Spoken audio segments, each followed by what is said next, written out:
What's going on, guys? Welcome back to this week's episode of Outside the Arena with Rob and Griff. I'm Griffin Senek, joined by my co-host Rob Goldberger, and today we're back once again. Divisional week of the NFL playoffs is upon us. Last week we saw the wild card week unfold. To be honest, there was a lot of blowouts. There was really only two really close games that were down to the wire, and they essentially came down to the final play. We're going to dive into those. But real quick, before we get started, I just want to say, if you have not already, please drop a subscribe on the channel. We'd greatly appreciate it. On some of these recent videos, we have about 70, 80, 90% of people watching who are not subscribed. So if you are one of those people, make sure to drop a subscribe. We'd greatly appreciate it. Drop a like, drop a comment. We might end up doing some giveaways soon too. So the earlier you subscribe, the better. But yeah, with that, we're just going to jump right into the NFL. And I'm going to share my screen, and we're going to start. We're just going to go in chronological order here. And the first game of the week was one of the closer ones. It was Bengals Raiders. The Vegas Raiders, they couldn't pull it off. They couldn't keep their season going. But I mean, this game was a pretty good game, to be honest. Vegas, came down to that final play. They were right there, and Derek Carr just threw an interception. Unfortunately for them, still a great season nonetheless. They'll look to figure out their coaching situation. For the Bengals, Joe Burrow, he was Joe Burrow. There was obviously that questionable play where, he was throwing the ball. They blew the whistle and whatnot. Very confusing. But this game, Jamar Chase, 9 catches, 116 yards, added 23 rushing yards. Just an unreal player he is becoming. So, Rob, I mean, what are your thoughts on this game? A good win for the Bengals. A little controversy in there, but they ended up pulling through in the end. Yeah, I mean, I think the Raiders had a lot of missed opportunities to get back into this game, especially in the first half. I really thought they were pretty bad in the red zone. Thought they were a little conservative at times as well. But I think the Bengals are really a really good young football team. I think that offensive line is a little bit of a concern for them, especially going against better and better defenses the further they get in the playoffs. But yeah, obviously the receiving core is beyond elite. You have 3 guys really who are just really good. And then Jamar Chase, obviously, is one of the five or six best receivers in the NFL right now. I mean, this team, it's crazy how much a quarterback can inspire a turnaround, which is why I think it just lends to a larger point. That's like teams who are like, oh, we shouldn't go for a quarterback because we're not a quarterback away. Like a lot of times you are. I mean, really, Cincinnati before Joe Burrow got there was 2-14. They were pretty bad last year, but he was hurt, obviously. But it's just crazy how valuable the quarterback position is in the NFL. And I think, like I said, it just lends itself to this larger point. But I think the Raiders have a lot to be proud of this season. I think they were, they had a pretty good season. I think Derek Carr really was doing all he could in the end, besides for that just a really bad pick at the end. But it seemed to be one of those classic Raiders games where the Raiders are going to get down big early and then find a way to get back. But just short, but I'm surprised they got this far. So, yeah, like you said, I mean, the Raiders, they get 20 points in the first half, and they really played good defense in that second half. Bengals can score, and didn't score a touchdown. Look, this Raiders team, there's a lot to be proud of.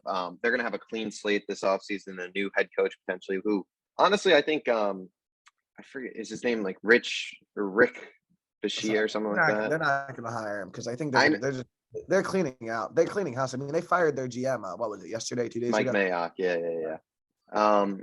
But I mean, he did a damn good job to get this team in the position they were in. I know he won't get hired, but I hope they keep him in some regard. He deserves a job in this league. This defense, Max Crosby, I mean, this guy's just unreal. He's going to be a player to build around for the future. They've got a lot of good pieces here and there. Derek Carr, like you said, I mean, there's been rumors that he might be out. He might want out, which would be very interesting. I mean, I think there's be a lot of teams. The Colts, I think, would be in on him. Denver in the division, maybe, but probably unlikely that happens. Maybe the Eagles would make a move for him. I guess they just said Jalen's the quarterback, though, so probably unlikely, but still a great season, obviously, for the Vegas Raiders with all the controversy to make it down to the final play of the wild card game. What a season. And like you said with the Bengals, I mean, this team is just in a position to dominate the AFC North for years to come. Joe Burrow, I mean, he's just unreal. And he's just got that winner's mentality, that swagger that just elevates him above the rest. And I saw something that I think was really, really true in that Joe Burrow is who the Browns thought Baker Mayfield or hoped Baker Mayfield would be, that kind of Sure. guy who had didn't really have too many offers out of high school. Well, I guess Joe Burrow went to Ohio State. Joe Burrow was a regardless, 4-star. yeah. He went to Ohio State, to be fair. But that, he was on the bench for a while. Right, Yeah, yeah, he had a yeah, of course. transfer. So kind of that idea of, some guy with swagger who wins. He's won in college football. And Joe Burrow's really been, what Baker Mayfield, the hope was he could be. And I mean, this team has so many weapons. Joe Mixon, I mean, he didn't have a great game, but he's still an amazing talent. Jamar Chase, like you said, I mean, he's just unreal. CJ Uzomah, also one of the more underrated tight ends. This guy is, he's consistent. He gets the job done. And his defense is another underrated unit. They have a lot of good players in this defense. And the reason this game got so close is because that defense, it just started crumbling at the end of this game. Trey Hendrickson went out. We saw played this week though, right? Trey Hendrickson is active this week. He is good to go. But we saw other guys. I mean, I'm trying to look at the names. I forget who, but they had D tackles going out. I mean, it got kind of ugly there with this D line towards the end of this game, but they pulled through. And this team, I mean, they've got a lot of solid players there. Like we've said, they're special teams too. I mean, Evan McPherson, this kid's been a breath of fresh air. And like I said last week for the Raiders, their special teams will keep them in this game. Daniel Carlson, 4 for 4 on field goals. AJ Cole was good. I mean, their special teams is it's kind of crazy how good it is, honestly. Those two are there for the future. But Cincy Bengals, man, this is going to be a good team for the future. And for the Vegas Raiders, it'll be interesting to see what's next for them, but still a great season, something to build on for sure. This next game was something. I mean, there's a lot to take out of this game. The Buffalo Bills, they had 7 drives and they scored a touchdown on all of the drives. Just an unreal performance from this offense. I mean, Josh Allen, this guy, we gave him slack in the middle of the season. This guy's just unreal. Yeah. And this defense is pretty darn good too. I mean, I think this game says a lot about who both these teams are. But Buffalo, I mean, this is a heck of a performance from the Bills and something I mean, wow, I was shocked. This team is beyond. I mean, this team is elite, beyond elite. Josh Allen is just a special QB, man. I mean, this guy is unbelievable. I mean, he's making plays. I don't know about them that nobody else is making just because there are so many other talented quarterbacks in the league. I mean, maybe you could have said that 2 or 3 years ago, but this guy is on a different planet right now. I mean, he's been putting on some all-time quarterback performances. I mean, he wasn't missing on Saturday night. This offense was firing, and that Bills offensive line is so good. It really is. I think it speaks to the volume to which how much a quarterback changes the perception of an offensive line. I really do. It got a lot of slack Josh Allen's first 2 years, but obviously since Josh Allen has picked up his play as an individual player, their perception has also changed. But Dawson Knox is an absolute beast at tight end. He's one of the best tight ends in the league. He has been all year. He's going to be a real difference maker tomorrow. I just think this is such a dominant performance for the Bills. I mean, Patriots just have a long way to go. And I don't think there's any shame in that for the New England Patriots. I think there's a lot of hype around them just because they do have that name, the New England Patriots, but they have a rookie QB. I mean, there's weapons. We've talked about it before, aren't exactly desirable, especially at the receiver position. N'Keal Harry, total bust. I mean, that guy has to go. He's the Jalen Reagor of New England. I just think they need to probably give him. It's very hard to win on the road with a rookie quarterback. I mean, it almost never happens in the playoffs. Yeah. I'll start with Buffalo before I get to New England. I mean, Buffalo, this is just a great performance, and I picked New England, and I'll admit I was totally wrong. Buffalo is a truly sensational ball club. This game with the Chiefs, in my mind, it will be for the AFC title. This is the championship game. I know people have said, "Oh, don't say that. Like these other teams are good." They're just not on the level of the Bills or the Chiefs. Both those teams will beat the others comfortably, in my mind. There's just a lot of good things going on with this Buffalo team. I mean, they've got great defensive playmakers. I mean, the safeties, Micah Hyde and Jordan Poyer, just unreal talents. I mean, you look everywhere on this defense. It's just solid players. They're a well-coached team.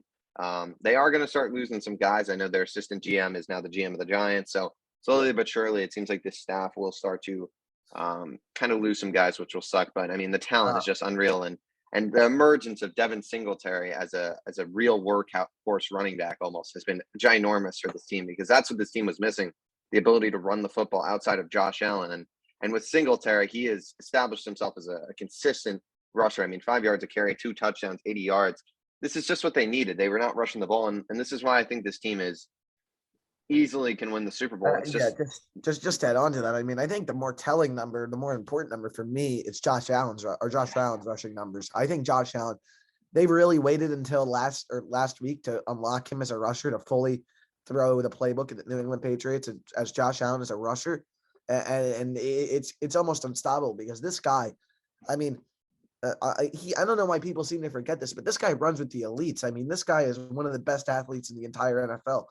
He's one of the 5 best cube runners probably at the quarterback position at the entire league. I mean, he can run it almost as well as anybody outside of Jalen Hurts or Lamar Jackson. But and he's one of the best, and he's obviously one of the best throwers of the football in the entire league. I mean, this guy is on a different level right now. And I just want to say that the Bills really put on a master class in team building.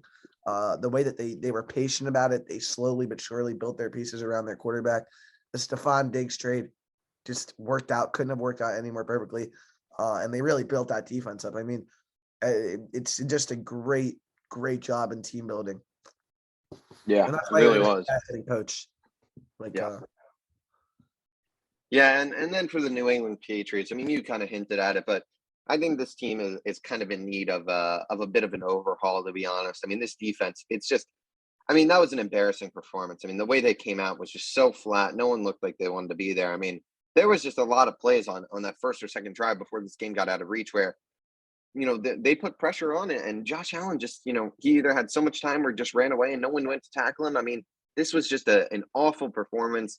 yeah, I mean, you mentioned it, the offense. I mean, and this team is going to be burdened by some of those contracts they give out. I mean, Hunter Henry, it's sure, just bad he's been great, contract. but I mean, Jonnu Smith, that's a hell of an overpay. I mean, those contracts hold you down. And this defense is just, I mean, they might lose JC Jackson this offseason, who's the best player, arguably. Matt Judon, I guess you could probably put above him. But I mean, they have so many of these guys. I mean, like Jamie Collins, Donta Hightower. I mean, McCourty. I mean, these are guys who, Kyle Van Noy, these are guys who are, they might be okay, but they're getting past their prime and they're trying to live in the past with these players on defense. And to me, this team just needs to tear down that defense and really reset.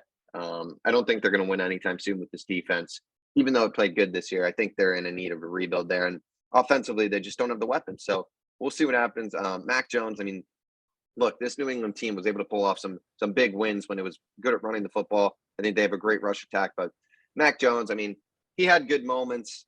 I'm going to be honest. I don't think Mac Jones is truly anything special. I think he's a solid quarterback in the NFL. I just don't know how much he's going to really improve from this. Like, I just don't think his play style is one where he's going to be able to grow a lot better. I think he's already got good awareness. He's pretty good at what he does.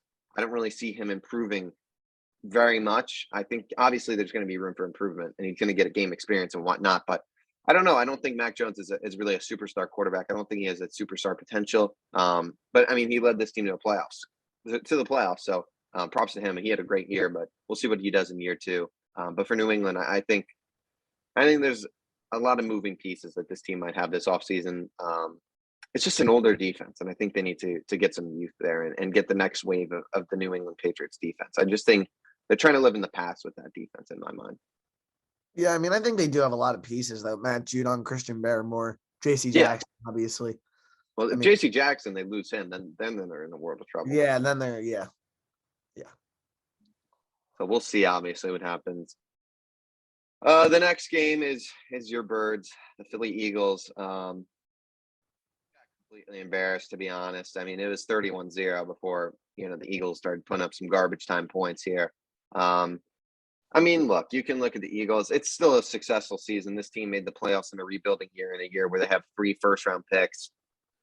Look, you can look at their schedule and say they didn't really beat anyone good in the regular season. That's just the way they drew up, and it's fortunate for them. They had a great season.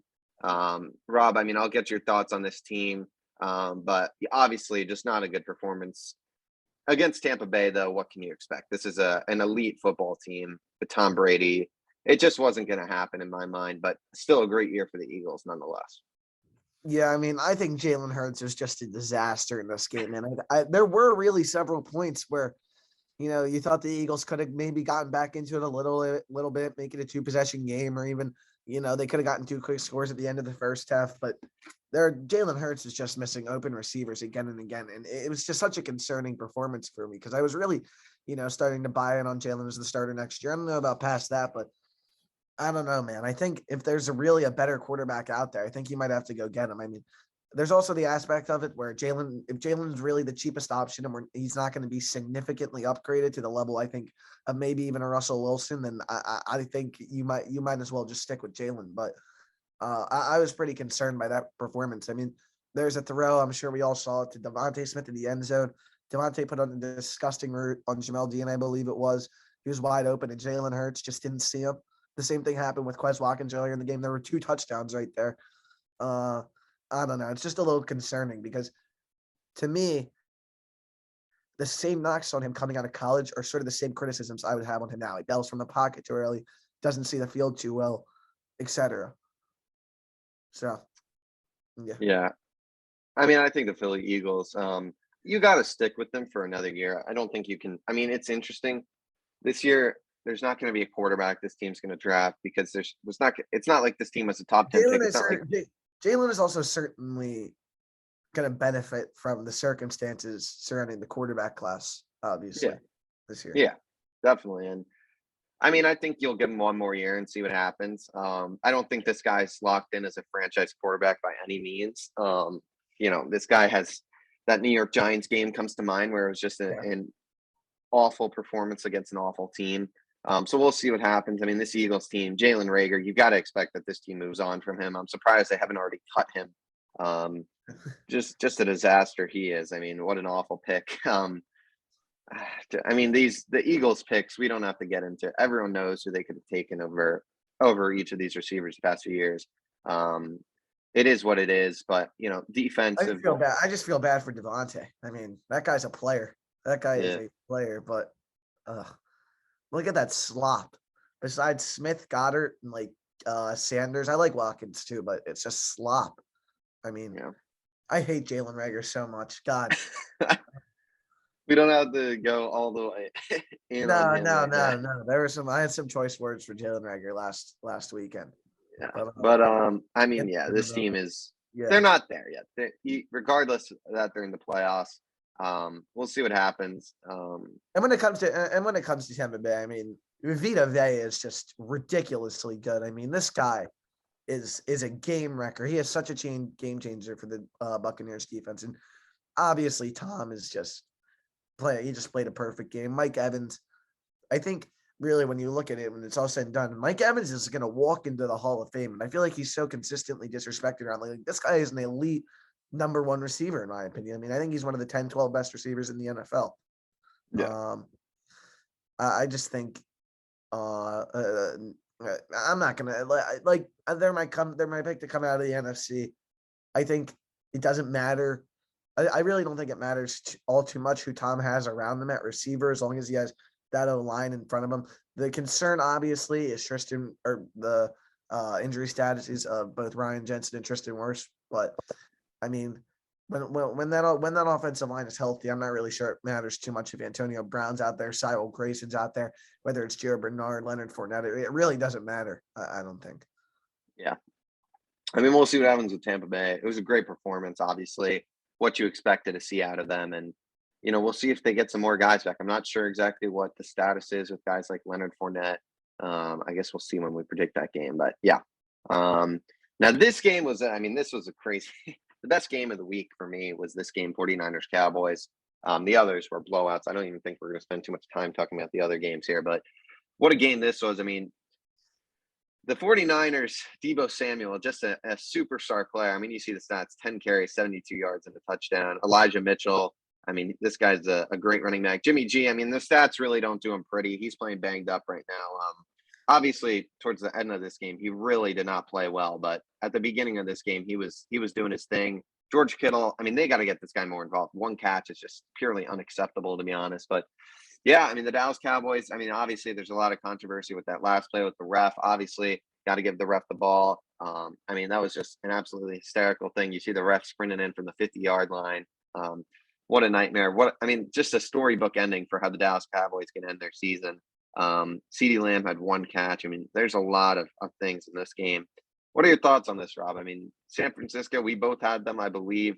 Yeah, I mean, they're a good team. Dallas, just another underperformance in the playoffs. I mean, I'm not surprised. It's what the Dallas Cowboys do in the playoffs. No, just that, but a really terrible performance from Dak Prescott. I mean, I think you have to be expecting The better. MVP, though. The The MVP. MVP. I mean, look, it's regardless of the MVP. I think you've got to be expecting more from Dak already, man. I mean, what is this? His third appearance in the playoffs, his fourth appearance in the playoffs at this stage? I mean, come on. He's won one playoff game since he's gotten to the NFL.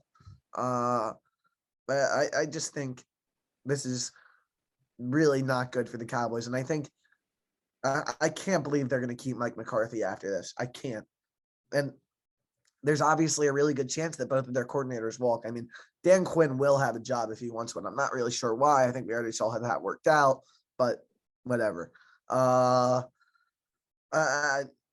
just don't get it. I just don't get how you could possibly keep Mike McCarthy after this game. I think that Ezekiel Elliott contract starts becoming, I mean, Griffin, look at his contract numbers, dude. It's going to become off the charts. I mean, they're going to be paying Dak $75 million a year in the near future. Or 75, whatever it is. It's a lot. Well, that of was money. It's this way year, more I think. I think it goes this a little year. bit down. Was it this So year? Could have been this year. that was this A year lot that he of got money. 75. Yeah. He's making a lot of money, regardless.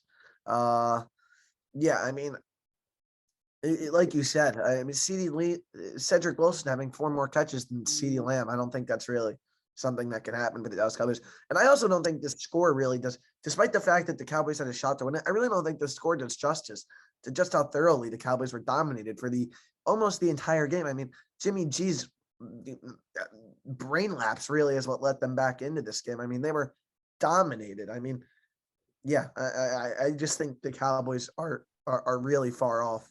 And I think that defense really isn't as good as everyone said it was. And I think Trayvon Diggs had a very poor game on Sunday. So Yeah, I mean, this is kind of what you expect, I feel like, from the Dallas Cowboys come playoff time.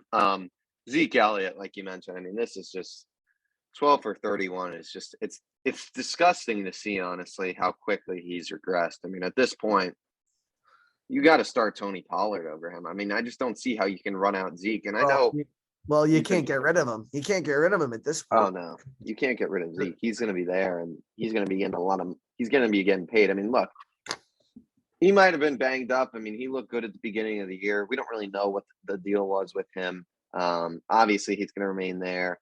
I mean, this is the way they used CeeDee Lamb was just awful. One catch, like you said. I mean, Dak Prescott, he's got to show up, like you said. I mean, they paid him $75 million for one touchdown in the playoffs. I guess he ran for one too, but I mean, just an absolute awful performance. This defense, it's better than it was last year. I mean, you got to give at least the Dallas Cowboys some props. They improved, but this is not where this team was meant to be. This was honestly the year that they really kind of needed to go out and win this year because they're going to lose their coordinators. Guys are going to start to go. Yeah, out they're going to have to go through a little bit of a retooling next year for sure. I think. Yeah, they're going to have to play a first place schedule. Yeah, it's not going to be. I don't know how fun of a year next year is going to be for the Dallas Cowboys, or at least I'm hoping. Yeah, I mean, I still think they'll win the NFC East. I think they're the best team there because I think Washington and the Giants are just full rebuild at this point. And Philly Eagles, we'll see. I think Dallas is still a better team, but I mean, they have pieces on this defense. We'll see what happens. And on the flip side of this, I mean, 49ers, they'll play tonight. We'll talk about them in a bit, but kind of already touched on it. But this team's very good. They've got a lot of playmakers, and they pulled this game out of thin air with Fred Warner out at the end of the game and Nick Bosa out for most of the game. So their 2 best players on defense were out for a significant portion of this game. It really almost hurt them, but in the end, they pulled through. I I mean, Jimmy G, man, this is a guy who's, fighting for his job at this point and is a guy who really he deserves to be a starting quarterback. We're going to just see if it's with San Francisco. I mean, if this team makes a Super Bowl, you can't get rid of Jimmy G. I mean, that's just ridiculous if they do. Because he's played some big moments for them. I mean, that first drive of the game was that was dominant. I mean, I haven't seen a dominant drive like that. I feel in a good bit of time. I mean, that was one of the most dominant drives I've ever watched. They just did whatever they wanted and moved down the field. Except for all 7 drives that Buffalo had against New England. Yeah, that's true. But I mean, they came out quick and hard. So we'll see what happens this week. Green Bay, they're gonna have a lot of guys back, but we'll talk about them in a bit. This next game, I mean, we don't even really have to touch too much on this. Big Ben, honestly, good for him. He came out and the stat sheet looks good for his last game. But this team, the Pittsburgh Steelers, Big Ben's terrible, man. Big Ben, Jesus Christ. At least the stat sheet looks good for him, but yeah. I mean, well, so let's hold on. Let me calculate his yards per attempt right now. Let's see this. Sorry, I know roughly what it should be, but 4.8 yards per attempt in an NFL playoff game in 2022. I just don't know how you can be as proud of an organization as the Steelers are. Listen, I get what Ben means to the franchise, whatever, but you've got some talent on offense outside of that offensive line. You got a lot of talent on defense. I just don't get it how you just start. I get the defense was terrible outside of the first quarter. I really do. But it's hard when you're getting run back out there onto the field every drive, because your offense can't move the ball at all. I mean, I just can't believe they decided to roll with Ben into this year with the goal of making the playoffs, not like replacing him with the quarterback at the top of the draft this year. I just don't get it from the Pittsburgh Steelers point of view. And I mean, we know who the Kansas City Chiefs are. I mean, Patrick Mahomes obviously back to his best. I think the Kansas City Chiefs, when they play like this is probably the most complete game they played all year from the last 3 quarters on. I think when they play like this, they are truly, truly unstoppable. You've been calling for Travis Kelce to get more involved the past few weeks. Dominant performance from him. Jerick McKinnon has opened up an entirely new aspect of the offense for them. He's been running all over opposing defenses. Tyreek Hill, not a Tyreek Hill game, but I mean, we know what he can do. I just think when the Kansas City is at their best, I don't think anybody, not even the likes of Buffalo and Tampa Bay, can beat them. I think when they're playing this good, they're among the best there's ever been, really. Yeah, I mean, I'll start with the Pittsburgh Steelers here.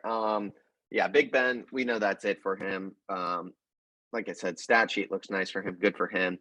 I mean, we said coming into this game, the only way that the Pittsburgh Steelers would win this game would be if Najee Harris can chew the clock and run the heck out of the football. 12 for 29 from Najee Harris, who, I mean, look, he was good for fantasy purposes. Really statistically, though, did not have a very impressive season in terms of yards per carry To be fair, and whatnot. He's playing behind an awful line, absolutely. Right, and Ben doesn't exactly have the, that threat of slinging the ball downfield, so.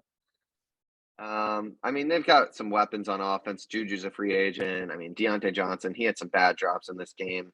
Seems like he kind of always chokes in the big moment. Pat Freiermuth. This defense, I like Pat Freiermuth. I think he's looks good. I mean, the defense, the defense. Cam Hayward, TJ Watt, Minka Fitzpatrick. Those are their guys that they're going to build that defense around. Devin Bush, even maybe. But for the Kansas City Chiefs, I mean, this is just outside of that first quarter or so when this team is slow. I mean, this is just what you expect. And like you said, Jerick McKinnon, I mean, this guy is just absolutely unreal. This is a guy that's been a journeyman around the league for years now, and he's really found a home here potentially. I mean, I don't know if Clyde Edwards-Helaire is coming back this week, but Jerick McKinnon absolutely has to be the starter this week. I mean, look at what he did in the receiving game and the running game, and this guy was just dominant. And what makes the Chiefs really unstoppable to me is they're starting to use a lot of different guys. I mean, they've got, 1, 2, 3, 4, 5, 6 guys who have 4 or 5 catches. I mean, Byron Pringle, he's really emerged as a stud. Right? He's looking good. Jesus. I mean, I remember that earlier Pittsburgh game of the season when Reek was out, Kelce was out. He really had a sensational performance. Was running some really impressive routes. I mean, this guy looks good. McCole Hardman, he's been there for a while. He's a good special teamer. Reek, everyone knows that. Demarcus Robinson is an elite downfield threat. And Travis Kelce, like I've said, I've wanted to get him more involved. And this guy really shines when the playoffs come around. I expect another big week out of him against Buffalo this week. Just a really good player, had a passing touchdown as well. And his defense, I mean, they did what they do. They played pretty well. Yeah, I honestly don't have too much else to say. I think we can just move on to the next game. I mean, this next game was an absolutely disgraceful performance from the Arizona Cardinals. I mean, Kyler Murray, man, 19 for 34, 137 yards, 2 interceptions. I mean, my God, I mean, Yeah, just Kyler disastrous. Murray is one of the most overrated quarterbacks in the NFL. He's a great talent, but Straight to the point, Griffin, huh? Straight to the point. I mean, this guy for the past few seasons has come out with this nice, strong 4 or 5 weeks, and then he's just plummeted instantly. And his play, I mean, I get he was injured, but I think the Cardinals have to move on from Cliff Kingsbury, 100%. I think he has a very bad record. I mean, there's going back to his very first years at Texas Tech, his teams fade down the stretch consistently. What did the Cardinals lose last year down the stretch? 7 out of 9, and they did it again this year. And Texas Tech did it every year. They would start 7-2 and then lose their last 4 or 5, like 3 or 4 games. They do it. He does it every year, Cliff Kingsbury. I'm telling you, Griffin, these stats are crazy. Go back and look at his teams. I'm telling you, this guy is not ready for the big time. I think if you truly want to give Kyler the best chance to succeed, he should be putting up a better performance in his first playoff game than that. I mean, 3 years in the league, if he wants, I mean, most people would call Kyler Murray a top 8-9 quarterback in the league right now. But I know you don't agree with that, obviously. after this, you can't. I mean, I don't think you Yeah, can. surely. But I just think they've got to move on from Cliff Kingsbury. I think he was never the right choice for them, truly. And Yeah, I mean, obviously, without DeAndre Hopkins, this offense is just not the same. that's kind of where I was going to. I mean, I think this. I mean, I've said this team has been overrated for quite some time now. I've never felt this team was a true contender, and they showed their true colors in this game. It's a defense that is really mediocre, to be honest. And obviously, Buda Baker went down. That was scary. He seems like he's going to be all right, though, which is good. But I mean, their options on offense. I mean, outside of D Hop, like you said, I mean, these guys like Zach Ertz, obviously solid. Rondale Moore, Christian Kirk, James Conner. I mean, this guy's gotten blown out of proportion this year just because of all the touchdowns. He's really nothing that special, I'm going to be honest. Chase Edmonds, sure, he's good. But I mean, we saw Kyler Murray. I mean, he looked clueless out there. He had no idea what he was doing. I mean, I'm not even a Kyler Murray hater. It's just like it's a disgusting performance, to be honest, to do this in the playoffs. I mean, He had that very Carson Wentz-esque interception. yeah, I mean, he's throwing the ball like that. I mean, that's just idiotic, to be honest. I mean, you saw the Mannings just absolutely distraught with they were watching with that game. I mean, and on the flip side, the Los Angeles Rams. I mean, this team I mean, I'm so excited for this game with the NFC. I think this NFC matchup could be for the honestly could be for the NFC Championship. Obviously, we've got Green Bay. I mean, honestly, the NFC is up for grabs. I think any of those I four think any teams of the could four honestly could win. win it. I really think Yeah, teams left could win it. just thinking about it. But I mean, Von Miller looks like Von Miller again. That was Yeah, he a does. scary performance from Von Miller. You've obviously got Aaron Donald, Jalen Ramsey. But I mean, Cam Akers, this guy's come back and he's looked amazing. I mean, I know he had a drop, but I mean, this guy's running like wild out there. Sony Michel has been nice, and for Matt Stafford, I mean, this guy he played a great game for his first career playoff win. Odell Beckham looked good out there. Cooper Kupp, they didn't really have to involve him too much, but Matt Stafford, I mean, getting the first win out of the way, I think is huge for him for the playoffs. He can move on and focus, get that pressure of not having a playoff win off his back. And I'm really excited for this Rams Bucks game this week. I think it's going to be sensational. Good win for the Rams and for the Cardinals. I mean, just a despicable performance. I don't know where they go from here. They've got talent, but Kyler Murray, man, I mean, that was a horrific performance. And one thing I will say before I give this to you to wrap this game up, I mean, we're just starting to see. I mean, these rush-heavy quarterbacks, Lamar Jackson, Kyler Murray, Jalen Hurts. These guys are able to survive in the regular season and play really good football then and whatnot. But it seems in the playoff time, I mean, these guys have not succeeded. I mean, we've seen Lamar win one playoff game. The first year against Tennessee was a mess. To be fair, though, I don't know if it's fair to group Jalen Hurts with Kyler and Lamar. I think Kyler and Lamar are significantly better than him. And yes, but I'm saying that. I mean, no, sure, Jalen Hurts better than those two in recent playoff years, to be honest. Like Jalen Hurts' performance doesn't look as bad compared to some of those. It's like weird.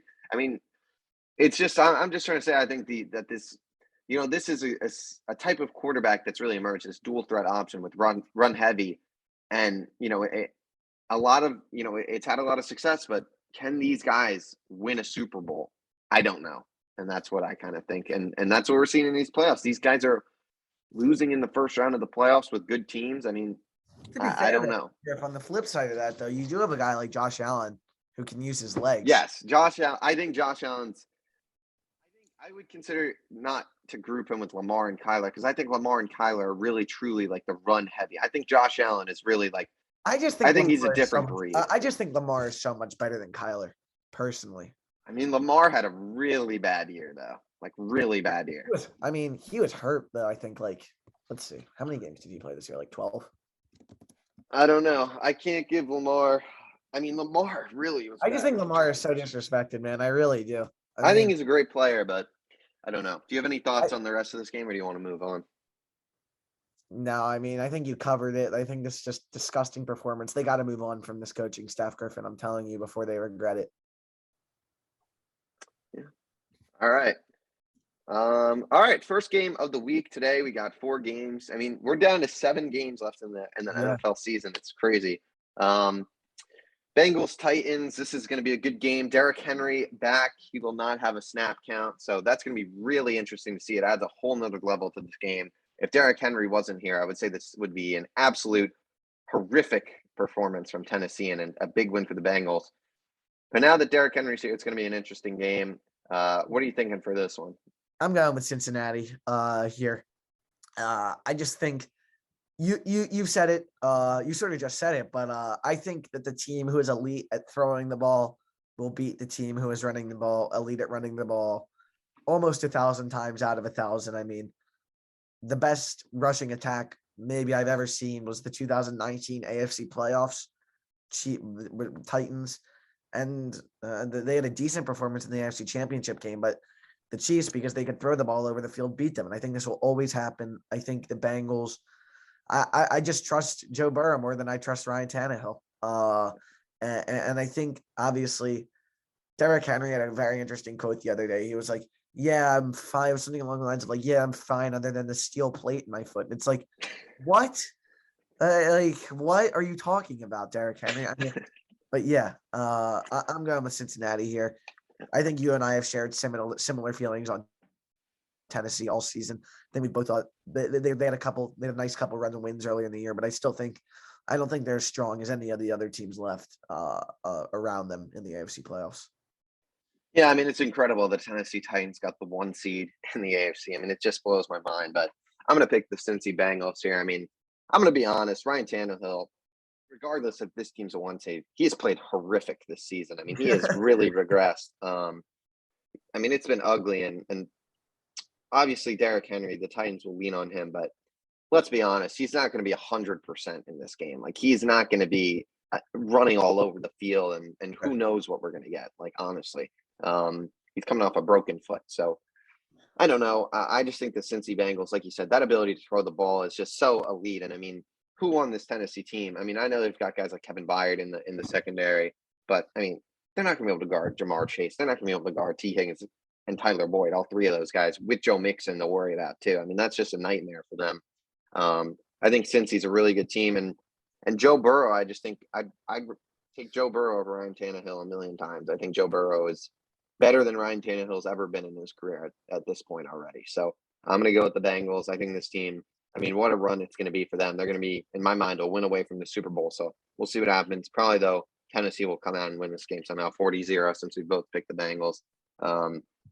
Man, imagine this Tennessee team makes the Super Bowl or something. I mean, they're not beating, but they're not. I don't even know if I'd want to watch if Tennessee made the Super Bowl. They're not going to be Kansas City or Buffalo, man. I mean, there's just no shot. Who knows, man? I mean, they beat both those teams already. They did. Somehow. It's honestly crazy that they're in. I mean, they were some really disgusting wins, though. I mean, God, they've beaten San Francisco. Like, it's actually insane how many of the good teams they've beaten, though. I mean, it's pretty crazy how their rushing attack has just kind of like stayed the exact same as after like Derrick Henry went out. Like if you look at the before and after numbers, it's kind of crazy. I mean, Deontay Foreman is obviously, taking the torch well, but that Tennessee, obviously, that run blocking on the Tennessee line must be something special. Yeah. All right, next game, 49ers, Packers. Packers are getting a lot of guys back. I believe Jair Alexander will be back. Preston Smith, I believe. I mean, they're going to get Randall Cobb. A lot of guys are coming back. Can you But Nick believe Bosa Randall is also Cobb is healthy. playing for this team in 2022? It's kind of weird. It is kind of crazy, but he'll be out there. I know MVS, I believe, is out. So Randall Cobb should play a pretty big role in this game.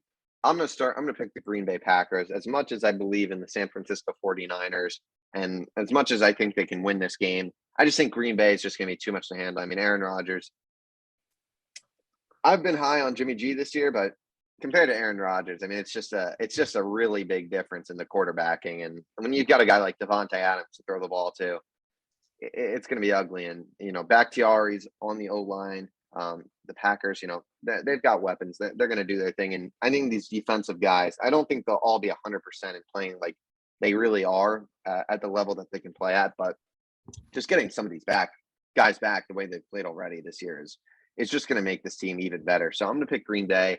I really think this is going to be a close game, though. I don't think we're going to see Green Bay come out and dominate. I think San Francisco is going to set the pace. They're going to use Deebo Samuel. And, I mean, I think the key for San Francisco, you've got to use George Kittle. I mean, even as good as Deebo Samuel is, I guess you could say Trent Williams is the best player, but I even think George Kittle's the best player on this offense and on this team. No, I mean, he is just Trent Williams, I think, is probably the best offensive player in the NFL. He is really good, but he had a big penalty, I believe, that false start or whatever. He wasn't set, so. Oh, he did. But I think that was on Jimmy G more than anything. Yeah, I mean, they were eager to get that playoff. But yeah, sorry. It was called on number 71. But regardless, I mean, George Kittle, I know how good George Kittle is at blocking, but he's got to have more than one catch in this game to beat the Green Bay Packers. I think Green Bay is just a really good team. I mean, Devondre Campbell, he's an all-pro. Like, this team's just got guys on this defense now. They finally have a really good defense compared to last year. So I'm going to go Green Bay. I think this is going to be an excellent game. I'm going to go with the San Francisco 49ers here. I think this is a classic Green Bay meltdown at home. I think this is a story we've seen time and time again.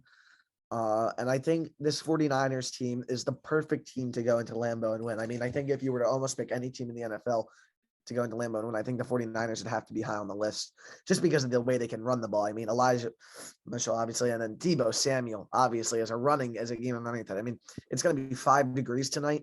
So I think obviously running the ball is going to be huge for the San Francisco 49ers tonight. And I don't know. I think the 49ers really have something special going on here. I think Kyle Shanahan is going to scheme up a game plan to get that win. And I think obviously it's so tough to stop Aaron Rodgers, but I just have a feeling this is the defense that's going to get it done. And I'm going to go with the San Francisco 49ers here. It's going to be a great game. I think there's a lot of good games on it. These are all good games. This is one of the best divisional weeks. I mean, this is one of the best. Look at these games. These games are, outside of Bengals Titans, I'm so eager to watch all three. I'm pretty excited to watch Bengals Titans too, because I think those are the 2 worst teams that are left. So, I mean, I think the Bengals have become one of the most fun teams to watch too. I mean, they're just watching that offense is just fun, man. It's just fun. Yeah. Rams Bucks. I mean, this is a sensational game here. Tom Brady versus Matt Stafford, Cooper Kupp versus Mike Evans. I mean, you can just go on. I'm trying to see if we can. This is big though. Whitworth and Taylor Rapp going to miss the game. I mean, we might have to see Eric Weddle actually really go out there. I mean, we saw him for a few snaps, but my God. Yeah, that pass rush, that's the key. I'm trying to see. Do you know if Lenny Fournette's maybe we'll click on this. I'm not 100% sure, actually. This is a presser. I'm trying to see what their injury report is. I guess it's this one, the 21st. Practice yesterday. Cyril Grayson questionable, Jensen questionable, Murphy Bunting questionable, JPP questionable, Worf's questionable. So resting Gronk. It seems like Lenny Fournette will be playing from what I'm seeing. Yeah, I think a lot of these guys are probably going to play. most likely, but I'd also assume at least one of those guys is probably out, but maybe not. I mean, it's the playoffs. These guys are going to tough it up. What do you think on this one? I'm going with the Tampa Bay Buccaneers, 100%. I don't trust Matt Stafford to win a playoff game on the road against Tom Brady at all. I think the Buccaneers defense is really, really freaking good. I think Vita Vea is just a total game wrecker. I think he's going to disrupt the flow of that Rams rushing game, which I think was really important in putting Arizona to bed. I just think they have the guys to stop the Rams passing attack as well. I really do. I think that pass rush is just deadly. They embarrassed the Eagles' offensive line last week, which has been really freaking good all season long, even against the best defensive lines. And Tom Brady, man. I mean, when are we going to learn to stop betting against Tom Brady? I just can't bet against the guy, and I think it's really going to end up coming down to that. He's playing at the highest level. I'm going to say it. He's playing at, I think, as high a level as he's played in his entire career. I really do. He's one of the two best quarterbacks in football right now. I think that's undoubtable. I think Tom Brady's just on a different operating on a different planet right now. And I'm going to take the Tampa Bay Buccaneers to win this game. You said, when are we going to keep doubting Tom Brady? I'm going to doubt him, and I'm probably going to be wrong. But I'm going to pick the Los Angeles Rams in this game. I mean, after what I watched against the Arizona Cardinals, I really think this defense has the ability to stop this Tampa offense. I mean, their pass rush is truly sensational with Von Miller and Aaron Donald. And, these Tampa guys are banged up. And, I mean, Tristan Wirfs and Ryan Jensen, these guys are going to be injured out there. We saw, I believe it was Wirfs try and re-enter the game, and he really couldn't give it a go. I mean, if these guys are banged up, I think that's it's not a pass rush you really want to face when you're banged up. So I'm going to pick the Rams. I mean, I think Jalen Ramsey, he's going to be on Mike Evans the entire game. You have to think. I mean, this has got to be a situation where he's not leaving Mike Evans' side for the whole game. They really need to lock up Mike Evans. And I think that's why they really have the power to stop Tom Brady. We're going to see. But, I mean, historically, though, Von Miller against Tom Brady, I mean, I always think back to that Super Bowl 50 season with the Denver Broncos and Von Miller. Obviously, that was the best season of his career, but man, that guy really can stop Tom Brady. I mean, that's the key to stopping it. That's what we see. And I always go back to that game. The key to beating Brady is just by getting to him quick. I mean, you just got to get the pass rush. I think we're going to see Sean McVay have a very interesting game plan. And offensively, I think they have the pieces to get the job done. Cooper Kupp, Odell Beckham. I think Cooper Kupp's really going to have a big game. I mean, this Tampa secondary, there's some names, but it's really the weakest part of this defense. And that's huge for the Rams. I think they're going to be able to take advantage of it. Cooper Kupp, Odell, Van Jefferson really could get involved. We'll see. There's a good chance I'm totally wrong. Matt Stafford may come out and just not have it, but I think the Rams are capable of stopping the Bucs. So I'm going to pick the LA Rams in this game. All right. And the last game of the wild card weekend, Bills, Chiefs. Oh God, this is going to be a classic, man. Seems like these two teams are going to be facing up in the playoffs every year for It's God unfortunate. knows how many years. It's unfortunate that we got them this early. Really, I think. Yeah. I'm going to go with the Kansas City Chiefs here. I think outside of 1 week where my confidence is wavering, I think I've sort of picked them to come out of the AFC. I just think Mahomes, for me, at least within the AFC, I think he's almost getting to that don't bet against him level. I think people have almost gotten sort of like, I don't know, I like to call it like a Tom Brady, LeBron syndrome, if that makes sense, like in terms of not getting the MVP, in terms of getting bored with the Chiefs, making up new contenders, et cetera, et cetera. I just think in order to go into Arrowhead and beat the Chiefs, the Bills are going to literally have to replicate their performance from last weekend. Literally nothing less. And I just think a team can't do that 2 weeks in a row. I think these are the two strongest teams in the AFC, but I think Kansas City, I think that Kansas City offensive line is just infinitely better than last year. And I think Patrick Mahomes has really found his groove. And I think if Mahomes plays, I just think you need to go into Arrowhead and play a perfect game. And I don't think the Buffalo Bills are going to be able to do that. Yeah, I'm going to go with the Chiefs here too. I can't pick against Patrick Mahomes right now. And as good as the Bills were last week, as good as they've been recently, I just can't do it. Even though they beat him earlier in the year, that was not the same Chiefs team that we're seeing now. And in Kansas City, like you said, that O-line has emerged. Jerick McKinnon's been a guy who's emerged, and Byron Pringle. I mean, they've just got weapons on that offense. Pat Mahomes is playing at a high level right now. And I really don't think this defense without Trey White. I mean, Trey White, you remember last year in the playoffs, Trey White, I mean, they tried to stop Travis Kelce and Tyreek Hill, and they couldn't. They failed miserably. And now they don't have Trey White to do it. I mean, you look last week against New England, these two offenses are totally different. And that defensive performance from Buffalo early on really allowed them to capitalize on offense. And we're not going to see that from Kansas City. They're going to go down and score a touchdown on almost every drive or put points on the board. The key for Buffalo, you got to force the turnover. That's the way you win this game. You get Patrick Mahomes to throw those interceptions. He's been more prone to them this year than in years past. That's your path to victory. I don't doubt that the Bills are going to put up points. I think this is going to be a very good game, but you got to force Patrick Mahomes to force, you got to force probably 2 turnovers to win this game at least. I'm going to pick the Chiefs. I really like them. I think Travis Kelce, Tyreek Hill will have big games. I'm curious to see. I don't know if Clyde Edwards-Helaire is out. Willie Gay's playing. I know he had the whole controversy this week where he broke a chair or a vacuum or something. That was a vacuum or something like that, I believe. Yeah, very weird situation that really was in the headlines for, to be honest, I mean, I know he got charged for something, breaking something, but really was not something that should have been on the front pages of everything. It was so unclear too, like what happened. Because when you see those things, you really relate, and you think your initial thought is kind of some domestic violence and some real serious issues. And obviously there was a dispute, but I mean, breaking a vacuum, I don't think that's something that they should be slandering this guy on every network in the nation for, to be honest. But obviously he was in the wrong with that. But. I think the Chiefs might have some more pressing issues concerning domestic abusers, certainly. Yeah. Yeah. Definitely. But yeah, we'll both go Chiefs here. I mean, what a week, though. This is going to be a sensational week of football. Absolutely astonishing. And I think we want to really quickly, I know this episode's going a little longer than necessarily we had planned, but really quickly just kind of talk about the state of the NBA right now. And yeah, I mean, it's been a very interesting season in the NBA. We've seen Phoenix kind of pull ahead in that West.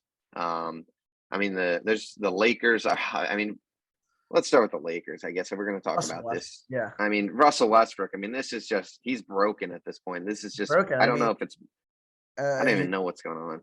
I think he definitely serves as a scapegoat for Lakers fan, but he's really, I mean, I hate to sound like a LeBron fanboy, but I think LeBron at this stage is really doing all he can to drag that Lakers team out of the dirt. And I think Russell Westbrook, I mean, some of the jump shots, man. I mean, some of these shots he's taking, I think I think the Lakers are in a lot of trouble, certainly. I think the Eastern Conference is really strong this year, though. I think you got 6 teams that are really, really good, including your Cleveland Cavaliers. So, Garland and Mobley, great. They are. Allen, man. Allen's a stud too. For sure. He's going to be an all-star this year, probably. Him and Garland should be. Yeah, Mobley is such a beast, though, man. I think Mobley is going to be the best out of all of them. I think he's such a beast. Yeah. We'll talk about Joel Embiid and Nikola Jokic, I think, for a little bit, because these two guys have been the 2 best players in basketball for around a month. Steph Curry obviously held that title for the first couple months of the season, but he's sort of tailed off a little bit recently. I mean, Joel Embiid last 2 games, he has 90 points in 48 minutes. Nikola Jokic obviously had a 49-point triple-double the other night. I mean, I think the very interesting thing to me that's happening is the survival of the big man, but in such a different way, sort of. You got Jokic, Embiid, Giannis. I think even a KD, really, who's a 7-footer, I think really it's just this modern evolution of what a big man is becoming. And I think Embiid is almost sort of taking on this like KD-like role. I mean, he's starting to bring the ball up the floor. He's starting to handle it as the 7-2 guy. It's really crazy to see how the NBA has sort of involved in how big men are being run, because Joel Embiid and Nikola Jokic are literally, I mean, running their teams at this point. Yeah.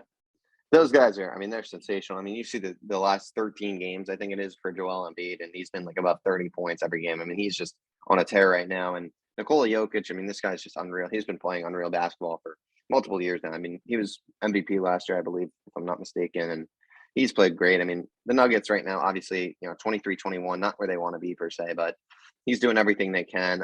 Michael Porter's obviously been out, and it's scary that he's dealing with back issues because his history. I mean, that's never a good thing. Jamal Murray, obviously. I mean, they have to keep float without him.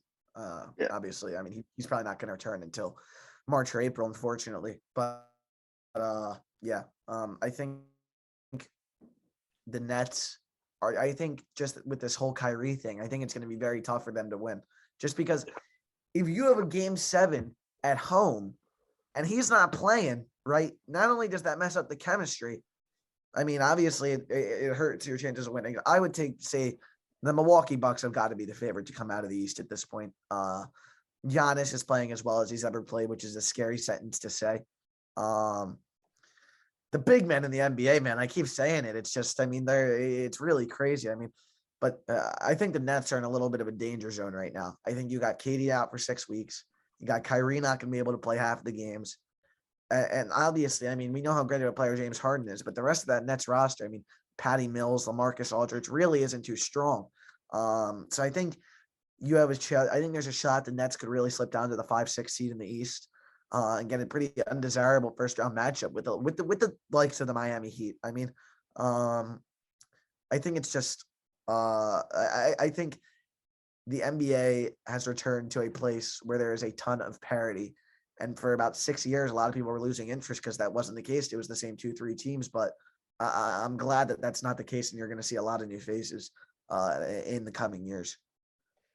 Yeah, I mean, the whole Nets thing is very interesting. And honestly, I think it's hard to say what's going to happen with them because with this whole COVID deal, I mean, who knows what could happen? The rules in New York could change and Right. Kyrie's allowed Of to course. play. Of course. Obviously Omicron, it seems like the cases are coming down, especially in New York. So if they lift that, which I think very well could happen by playoff time, that's a game changer for them, obviously. I I hope mean, not we've as a seen, Sixers fan. I hope not as a Sixers fan. yeah, that would be a huge change. I mean, you've seen teams like the Bulls who are dealing with injuries right now. They're very banged up, but I mean, they've had great years. DeMar DeRozan. The Heat, honestly, to me, are kind of a placeholder there. I don't think they're a serious contender. I think they'll maybe win a playoff series and then go down as they usually do.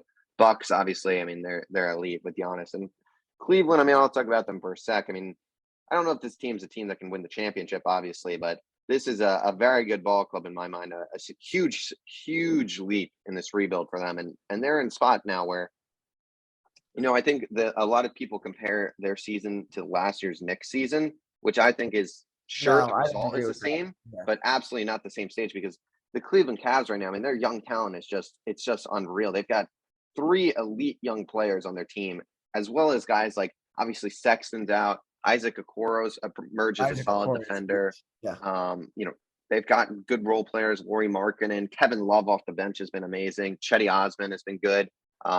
So they've got these kind of guys and pieces that really, to me, elevate them to a level where, I mean, we've seen the New York Knicks just implode. I mean, Julius Randle, that guy's been an absolute disaster recently, and he's gotten into it with Knicks fans. I mean, the Knicks are an absolute mess right now. Yeah, Sixers, I mean, they're always good. Obviously, the Ben Simmons thing, I honestly don't think he's going to be traded at this point. I mean, who knows what's going to happen with him? It's just a nightmare. I know you have strong thoughts. We've kind of discussed that, so we don't really have to get into Yeah, that. But we've discussed that at length yeah, so I mean, nothing's really changed with that in that situation. And in the West, I mean, just looking at the standings, Suns, obviously I mentioned they're playing good basketball as you expect. That's a great team. Warriors, they've taken a little stumble. They've lost a yeah, few they've more games recently, but certainly still good. Grizzlies, I mean, Ja Morant is just unreal. What a player he is. He has emerged as an elite point guard.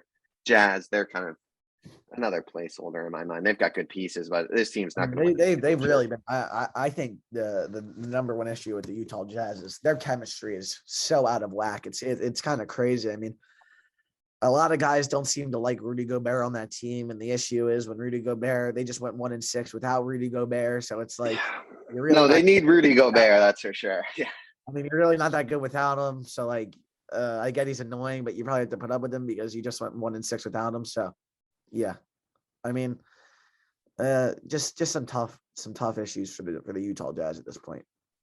Yeah, I mean, there's a lot of these teams in the West that are just becoming bottom feeders. I mean, Rockets, Thunder, Spurs, Pelicans, Kings, even the Blazers with Dame out. I mean, these are just not good football teams, not good basketball teams. And yeah, I mean, the Clippers, Lakers, just underwhelming. And I think that was one of the most overhyped.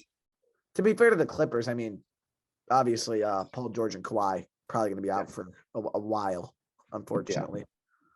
Yeah. Of course, the Sixers put a 24-point lead to them last night.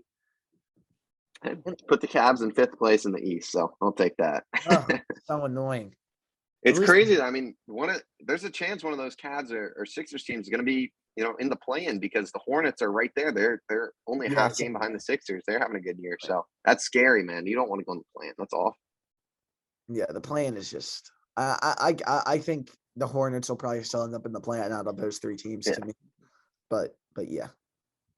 yeah. I mean, that kind of I think we kind of covered most of the headlines right now. I mean, Yeah. once obviously, Obviously we'll do something surrounding the trade line and trade deadline for the NBA, which is upcoming in a couple weeks, and discuss the state of the NBA there.